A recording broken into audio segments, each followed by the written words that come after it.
Chapter 5 The Apprentice. Mrs. Penrose's kindness had limits. After 6 months of sweeping floors and mending torn folios at the Quill and Quiver, she declared Oliver too clever by half, and apprenticed him to Mr. Silas Crowe, a printer whose shop reeked of ink, sweat, and despair. "He owes me a favor," Mrs. Penrose said, shoving Oliver toward the dimly lit storefront on Fetter Lane. "And you'll learn a trade. Better than rotting here, reading fairy tales." Oliver stepped into Crowe and Son's press, though there were no sons.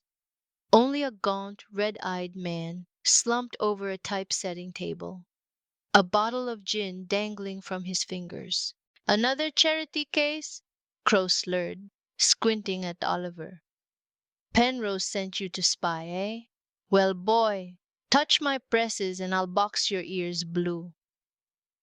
The rules of Crowe's shop were simple. Work in silence. Never mention the missing sons. When Crowe drinks, hide the matches.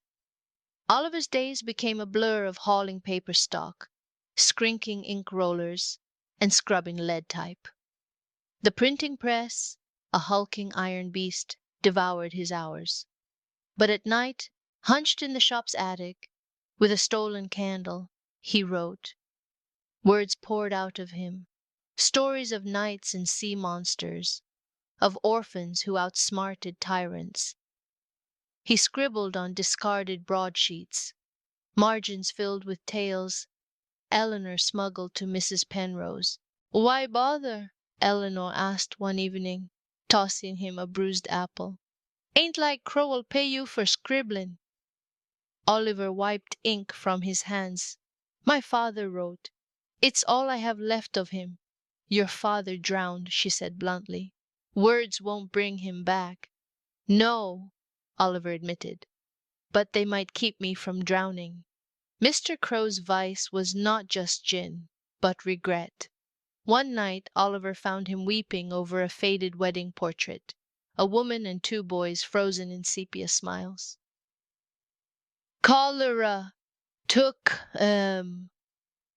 Crowe muttered, shoving the picture away. "Now get out." But the next morning a half-sober Crowe tossed Oliver a key. "You'll manage the accounts. Numbers don't lie, boy, unlike people." Oliver kept the books meticulously, hiding Crowe's debts from creditors. In return, Crowe, grudgingly, taught him the press, how to align type, mix ink, and pull proofs. "You've a steady hand," Crowe conceded once, after Oliver fixed a misprint. "Waste of talent on this trash." He gestured to the shop's primary output, gambling notices, obituaries, and advertisements for dubious tonics. The first story Oliver published was not his own. A young poet named Lydia Hart, no relation to Lady Celia, brought a pamphlet of verses to the shop, her eyes bright with hope. Crowe turned her away. "Love poems don't pay, girl. Come back when you've writ a scandal." But Oliver intercepted her in the alley. "I'll print them at night." For a week he worked the press covertly, inking Lydia's delicate stanzas, while Crowe snored. When she returned, clutching the crisp pamphlets, she kissed Oliver's cheek. "You've made me reel," she whispered. The next day Oliver found a single shilling on the typesetting table. Crowe's silent approval. Secrets, however, are fragile things. One afternoon a man in a beaver fur coat stormed into the shop, waving a broadsheet. "Which of you inked this libel?" he demanded, slamming the page down. Oliver froze. The article, a satirical piece mocking a corrupt MP, was his own work, submitted anonymously to the London Ledger. He'd used Crowe's press to proof it. Crowe read the piece, his face hardening. "Out, boy." Oliver fled to the attic, certain he'd be sacked.